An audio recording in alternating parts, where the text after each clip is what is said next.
Yo, what up? It's Chris from Blackland Ownership, and walking up the path that's adjacent to the property that leads from our neighbor's crib, and then goes around to where our property is. So during this chat, we'll walk up the hill. I try not to fall, and we'll talk a little bit about Blackland ownership, and I'll let you see some of our property that's up here near RIchfield Springs in New York. We are located in Otsego County, which is Delaware County, west of Schory, south of Herkimer. We have a 22-acre eco hub, the 2-bedroom, 2-bath on site that we are working on and renovating into our artist residency spot. And on the property, we have a big garden. We're not going to be doing extensive farming. We have more forest land than clear space. Of the 22 acres, maybe 3 is clear. And it's on a rolling hill. We have apple trees. We have some meadow, maple trees, ash, a couple others. But we're not really trying to clear cut things. We want to try to work with the USDA on a forest management plan for the 22 acre part or the 19 acres. And so we're more into conservation. We're more into sustainable development and growth. We're more into non-exploitative uses for land. And providing a space to help people acclimate or reacclimate to nature. Learn more about the flora. Be able to look up and say, okay, that's probably a striped maple right there. That's a beech tree right there. That's an ash tree over there. I wouldn't have known that 6 months or a year ago. That's hemlock. Then we might come across some white pines as we keep walking. That's hemlock up there. But yeah, Blackland Ownership, we are a grassroots community organization dedicated to reconciling the historical imbalance between people of European descent and people who aren't of European descent when it comes to land ownership. 96% of privately held rural land is owned by people of European descent. How does that happen? Well, you might say, well, 96? Like that figure has to be wrong. You're saying all the Asian people, all the non-white Latinx folks, all the African descendants, all the non-white folks is only own 4% of the land in the country. That's rural and privately held. Yes. And when you ask yourself, how's that happen? It's not just circumstance or the normal path of human development. There are structures in place.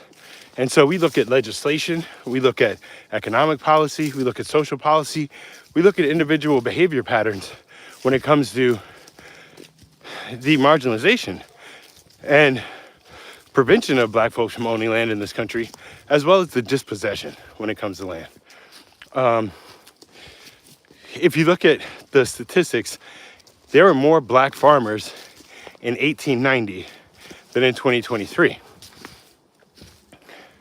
That shouldn't be possible statistically. Like, we just have more black people now, so there should be more black farmers than there were 130 years ago. There is also a case that urbanism is a trend across categories. So in non-black communities, there are fewer farmers than there used to be. Now, what's interesting is black folks' base in this country was agriculture, was farming, was being in rural parts of the country. Now, half of us are concentrated in these urban areas where we've never been able to gain access to property.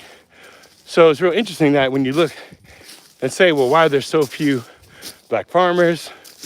You'd have to ask, well, why are there so few black landowners that have enough space to farm?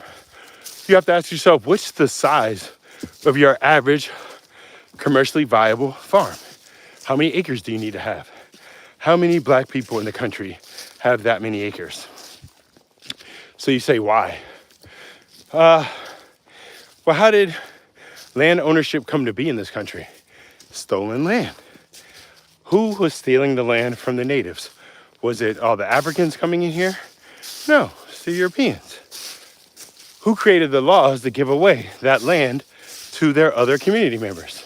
Was it the Africans or the Europeans? It was the Europeans. So when you look at land allotment and land distribution in the early colonial period, whether it was granted by the crown or granted by a corporate entity, Dutch East India Company, you notice it wasn't black folks deciding who got the land and which land was given to who. When you look at things like the Homesteading Act, happens in like 1862. Civil War isn't until 1864, 65. So how were black folks able to take advantage of the Homesteading Act and get access to property when we were being treated as property at the time? When you think about some of the Europeans that went into areas and were able to homestead, some of them couldn't figure out how to farm. There were parts of the country that were very difficult. They could make more money capturing free black folks in those areas and taking them to slave areas and selling them into slavery than farm. So some of these farms were sustained by keeping Africans in captivity. So there are white folks right now who have property in their family that was not sustained due to ingenuity, was not sustained due to this notion of frontiers person, drive and rugged individualism. It was human captivity and stolen land. On a large scale, black folks didn't engage in either of those practices here. Now, yes, we do have to address the fact that there were black folks in the North and South that were used as tools in America's genocide machine against the natives. There were native groups that were involved in trafficking and enslaving Africans. I'm not getting into that argument. What I will deal with is the Africans, the indigenous, the Africans that came before the Europeans and had already hung out with the indigenous, both were dispossessed, marginalized, and put in a situation where they did not have autonomy over their own spaces, over the land in which they occupied, the environmental effects in those areas, or what have you.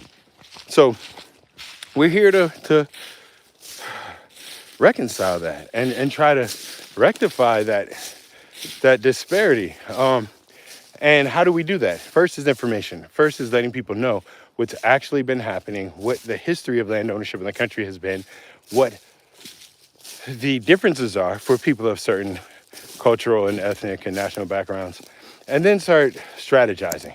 So one of the things we did was start looking into how do more black folks own land. If you're like me and you've only lived in cities like DC, Atlanta, New York, it's not easy. The upfront costs are so high. I can't imagine ever buying a building in New York City. In the neighborhood in which I live, the building where we have an apartment, there are 6 units in the apartment. That building's gonna sell for over $1.5 million. It still needs to be renovated. The entire plumbing system needs to be redone. Certain structural things need to be fixed. So you're talking about hundreds of thousands of dollars in renovations. I can't afford that. I don't see ever being able to afford that. And would I want to spend that money? I can't say that I do. To have a neighbor literally connected next door on both sides, literally have trash out on the street right in front of me. Is that worth $1 million some odd dollars? Maybe not. So look at DC, look at Atlanta. All these cities are very expensive. We started looking in rural parts of the country, and I was out in Colorado. I was out a lot of places where I was like, wait, you can get how many acres for how much money? And started doing more research. And nationwide, it's $3,500 on average per acre. Certain states are more or less. Obviously, certain municipalities are a lot more or less. You want an acre in Manhattan, New York City, that's going to run you millions and millions of dollars, depending on where it is. You want an acre in, Kingman, Arizona, that's you can get 5 acres for $2,000, right? But you can't do anything with the property. You can't grow anything. There's no water. You're in the, an hour and a half away from any town or civilization. You go up into Washington State and go near the Canadian border, you might be 2 hours away from a gas station, but you can find land that's affordable. If you want to get a house built on that land, how do you do that? What do you want to do with the land once you buy it? Do you want to have to move there? I know I didn't want to have to move from Brooklyn out to a rural area and go from my apartment living, where if something breaks, I call a super, to I own the house, I have to take care of everything. I didn't want to go from, I see hundreds of people in a day in New York City, to I see 3 people in a day out in the rural area, 10 people, who knows, depending on where you are. So we had to find that balance. And how do we talk to people about it if we never did it? So the first thing after learning was go do it. Go buy some land. Go figure out what it takes. Go learn about mortgages and the banking and titles and forming your LLC and liability, equity, all these things to then talk to people about. Not to run a workshop, not to run a class, not to start a group guru type of thing, but on a real level of no one told me how to do this. No one showed me how to do it. And so we're getting up to near our property now. And so that's been the next phase, is us taking the steps to self-educate, to meet the other people in the space, to, interview Moses West, who has a water condensation machine and wants to figure out a way to get clean water to more communities of Black folks. Meet up and interview Leah Penniman from Soul Fire Farm and learn about their work and the intergenerational conservation efforts that have been going on. All right, so now we are just getting to our property now. I've been walking up the back road trail through our neighbor's property to get here. This is our property.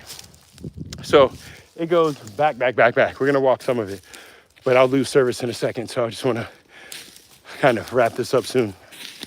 But, when we started looking, we saw places that were 200,000, 300,000, 400,000, amazing houses, hour and a half away from New York City. But it was like suburban sprawl. Like, you might have 3 acres, but you could see your neighbors. You could hear the traffic. You weren't really away from other people. So we came all the way up to Otsego County, and we looked for like a year or two before we found a property, at least a year or two. And we went to different towns. We talked to different people. I wore the Black Land Ownership sweatshirts. I made it clear that our goals were to bring up Black folks, queer folks, people who normally don't have access to the outdoors in the rural areas, and to do a lot of engagement. And we tried to find a location and a space that was welcoming, that was celebratory, where we weren't doing an uphill battle of why y'all Black people come out here, but, oh great, we are welcoming of diversity out here. And that's another mission I'm realizing, like, and when I'm in the city, people tell me, oh, these people out in rural areas are like, and then fill in the blank. They say generalizations about country folk or rural folk or hillbillies or rednecks or hicks or whatever. And then when I'm out here, you hear some people talking about what people are like in the cities, and all the gang shit, and how pompous and kind of uppity city folks are, and a bunch of negative statements. And it's like, I'm sure both. My reality has been awesome people in the city, awesome people out here in the country. Why aren't we all hanging out together? Why aren't we doing more shows out here where we bring this art and music to the outdoors, and have a show out here with the trees, with the hemlocks, with all the lovely animals hearing the tunes. And so in our practice, we started working with the community. We didn't come out here and say, we're gonna set up Black land ownership and take over. We're gonna work with the people that are here. And we're in a county that's 99% not Black. So it's not like when I got out here, it's find all the other pro-Black organizations. It's work with the people in the community that care about the same cause. And so we were working with the town supervisor. We're doing a peace and unity day on the 28th up here.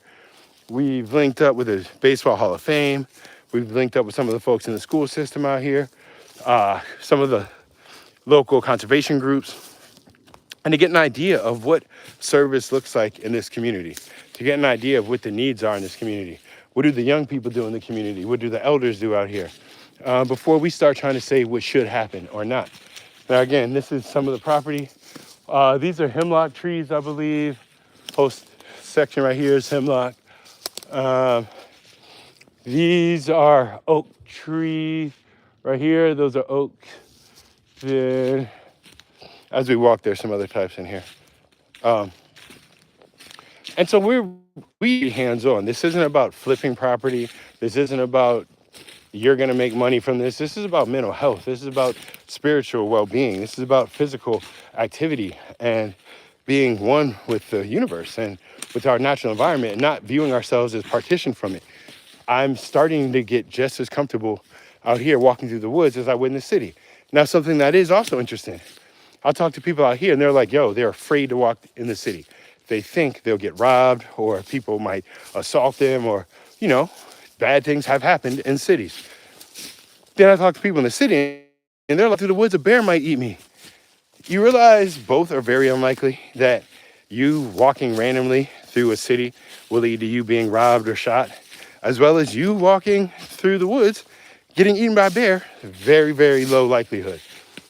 But it takes acclimation. And the more I just walk out here and the more I kick it and hang out, the less fearful I am. And when I am afraid, or like when I hear things in the woods moving, or I see something and can't tell what it is, and I recognize my lack of power out here and my kind of submission to what the world is, that's healthy, you know, like that's a good reminder.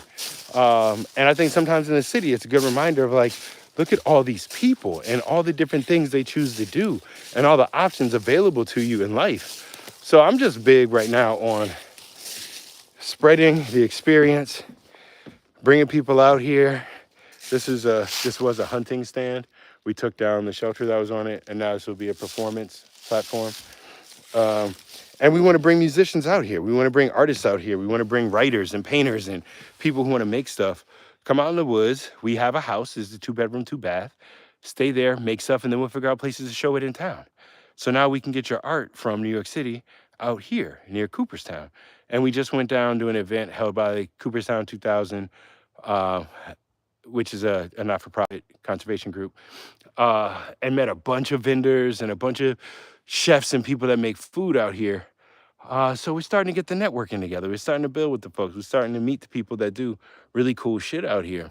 Because for the first year and a half we've been out here, it's been learning the property. I just, in the past 6 months, have basically figured out our boundaries going around the entire property. It's taken a long time. We've been working on the house itself so that when we bring people up, it's comfortable. We've already had like a group of 10 people stay to help build a cob oven, outdoor oven using all natural materials. Had about 10 people stay with us. We've brought up small groups of artists, 4 or 5 people at a time. We've brought up individuals who I think just some time away from the city. We've had homies come visit us, pop in for a day, 2 days, kick it. We've had people stay for 5 or 6 days. We've had people camp outside in tents, in hammocks. We have people in the crib where they just get their own bed. We've had people set up floor pallets and we got 5 people in the room and it's like sleepaway camp. But yo, this is the backyard. It's crazy. But come visit us. Like the point of what we're doing is very hands-on, very engaged, very interactive. And so it's not just us saying, save the planet. It's not just us saying we want Black people to own land. It's us active in doing it, following this purchase. So we have 2 properties were our initial purchases. The first was a 15.6 acre conservation property in Fly Creek, New York, which got us up into Otsego County. Could not build a house on it, can't run a commercial business on it. It's just for conservation. You can build an 800 square foot maintenance shed, but with permission and oversight. So we're just keeping it raw, untouched land. We bring out hiking and camping groups. You are allowed to camp on it. You definitely can hike on it, wander through the woods. It's dope. It's different terrain than this, different type of, some of the same trees. We're in the same region geographically, but there actually is a wider variety of species. And definitely this has a big hill and incline on it. The other property is more flat with more undergrowth as well. So we have the 15.6 acre property. Then we have the 22 acre property, which is becoming the eco hub where I am now. And yeah, this is like Jurassic Park out here.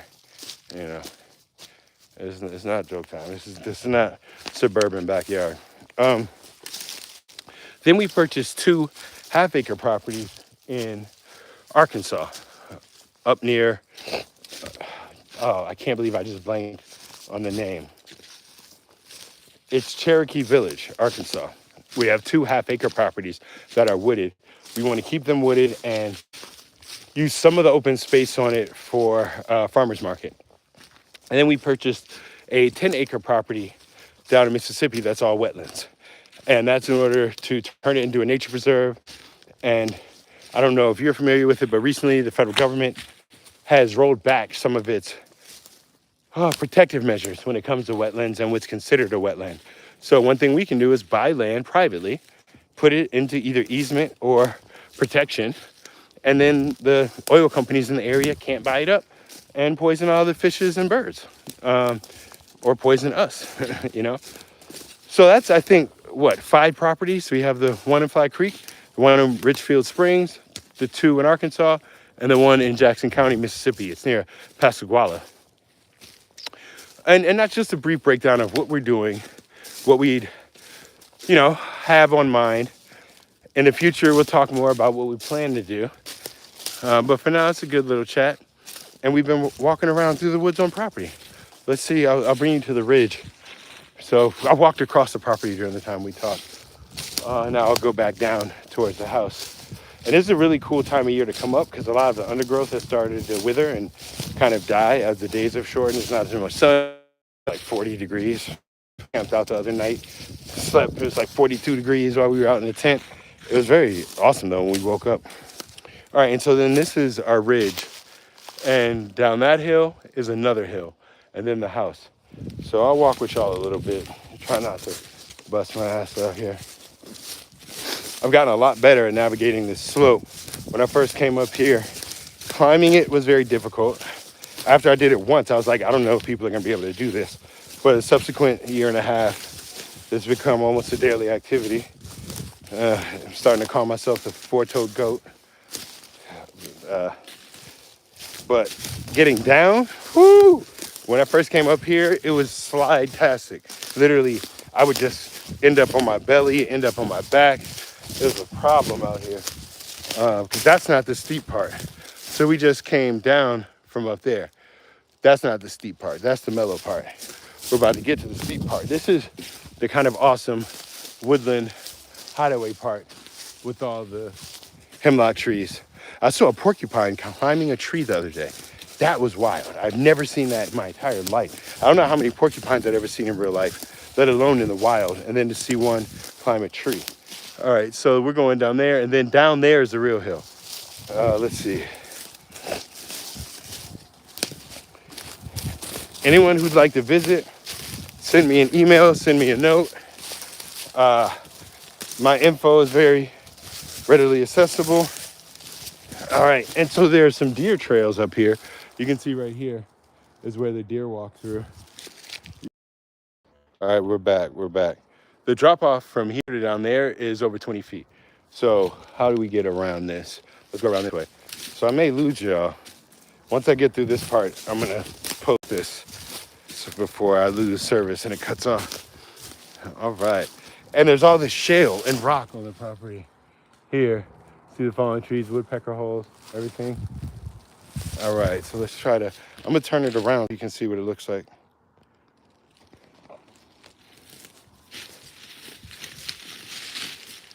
Uh-huh. Yeah, that's a nice 10, 15 foot drop off over there. All right, but let's try to get down here. Okay, here we go.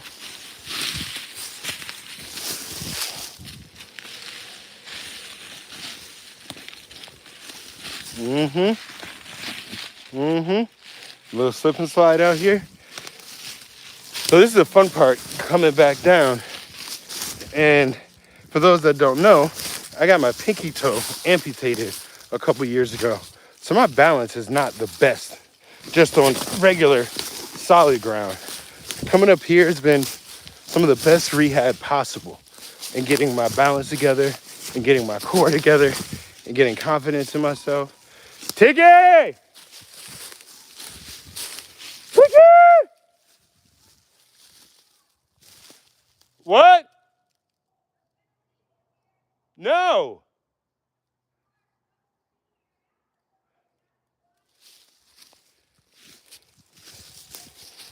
All right, I'm on my way down the hill.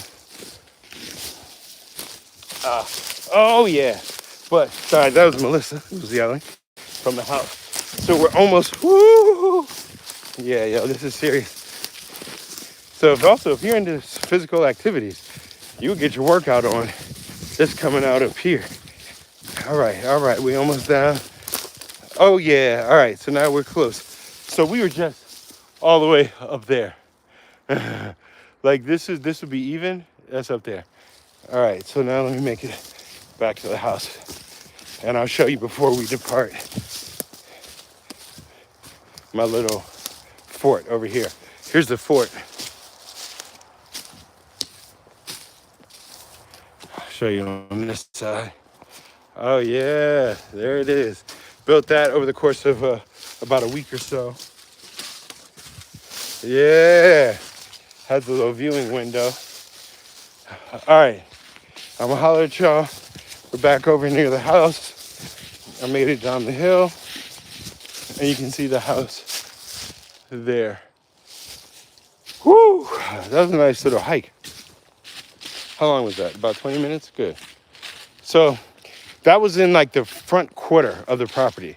It takes about an hour to walk the perimeter, a little bit more, depending on if you stop, take pictures, hang out. But that was refreshing. All right, nice talking to y'all. We'll chat soon.